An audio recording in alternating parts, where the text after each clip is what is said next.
कुछ खास मेहमान हमारे साथ जुड़ चुके हैं इस मसले पर चर्चा के लिए। हमारे साथ सुबोध श्रीवास्तव हैं, कांग्रेस नेता के गोविंद पंत राजू वरिष्ठ पत्रकार हैं, साथ ही साथ ब्रजलाल जी हैं जो कि पूर्व डीजीपी हैं उत्तर प्रदेश के। बहुत बहुत स्वागत है आप सभी मेहमानों का। ब्रजलाल जी, सबसे पहले मैं आपके पास आना चाहूंगा। यादव सिंह का ये जो मामला है, इसमें पहले ही सीबीसीआईडी इनको क्लीन चिट दे देती है, लेकिन अब जाकर सीबीआई उनसे पूछताछ करती है, उसके बाद उनको गिरफ्तार कर लेती है। तो क्या इस गिरफ्तारी के बाद सीबीसीआईडी ने जो क्लीन चिट दी थी उसके ऊपर संदेहास्पद प्रश्न चिन्ह लगते हैं? बिल्कुल लगते हैं। घटनाक्रम आपको मालूम है कि जब 2012 में समाजवादी सरकार आती है तो यादव सिंह जो बीएसपी सरकार के बड़े खास थे और उन्होंने उस समय जो घपले किए, उस समय सत्ता के जो मूल लोग हैं उनके साथ मिल करके उन पर इन्होंने शिकंजा कसना शुरू कर दिया।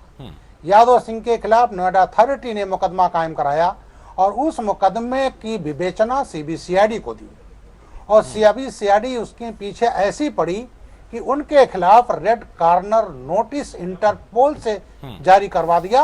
यादव सिंह फरार हो गए और यहां तक किया दबाव डालने के लिए कि उनके दामाद आईएएस अफसर को चारबाग पर एक फर्जी मुकदमा बलात्कार के प्रयास का कायम किया गया और जेल भेजा गया। हालांकि अदालत ने उनको निर्दोष पाकर के छोड़ दिया। हाँ। इस तरह से उनके जान के पीछे पड़ रहे, लेकिन इस बीच में यादव सिंह समाजवादी पार्टी के शीर्ष नेताओं के संपर्क में रहे और फिरोजाबाद इलेक्शन में जो पैसे तमाम खर्च हुए थे उसमें 25 करोड़ कहा जाता है कि यादव सिंह ने खर्च किया। और आपको याद होगा सीबीआई के जांच में फिरोजाबाद के सांसद का भी नाम आ चुका है इस घपले के सिलसिले में। उसके बाद उनको इनाम स्वरूप फिरोजाबाद चुनाव के बाद, संसदीय चुनाव के बाद उनको रिइंस्टेट किया जाता है। रिइंस्टेट करने के बाद उनको engineer chief Noida, greater Noida, Jamuna expressway बनाया जाता है। उसके बाद घटनाक्रम आपको मालूम है, इनकम टैक्स रेट करती है, तमाम धन मिलता है और पीआईएल जब होता है उसमें सरकार कहती है नहीं इसकी जरूरत नहीं है, हमने एसआईटी बना दिया है, यहाँ तक कि एक 1 जज कमीशन बना दिया कि हम जुडिशियल इंक्वायरी करा रहे हैं। इनके एक बड़े नेता ने कहा कि साहब जुडिशियल इंक्वायरी हम करा रहे हैं तो क्या सीबीआई का इंस्पेक्टर क्या जांच करेगा।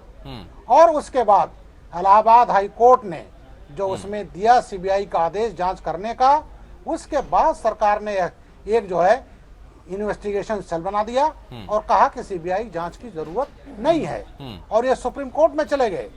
सुप्रीम कोर्ट ने इनको लताड़ लगाई और उसके बाद ये मुकदमा कायम हुआ और आज यादव सिंह की गिरफ्तारी हुई है। और सीबीसीआईडी एक तरफ आप रेड कॉर्नर नोटिस जारी करते हैं और एक तरफ आप जो है उनको क्लीन चिट दे देते हैं।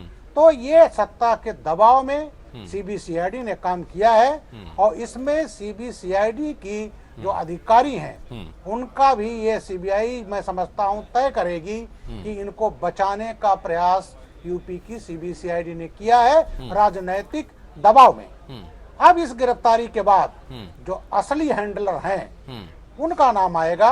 मैं समझता हूं आगे आगे देखते जाइए, क्योंकि यादव तो एक मोहरे हैं, जो मुख्य हैंडलर हैं वो तो अभी बाकी हैं और वो बीएसपी सरकार, समाजवादी सरकार दोनों में है और दोनों पर शिकंजा कहीं ना कहीं सीबीआई ठीक है।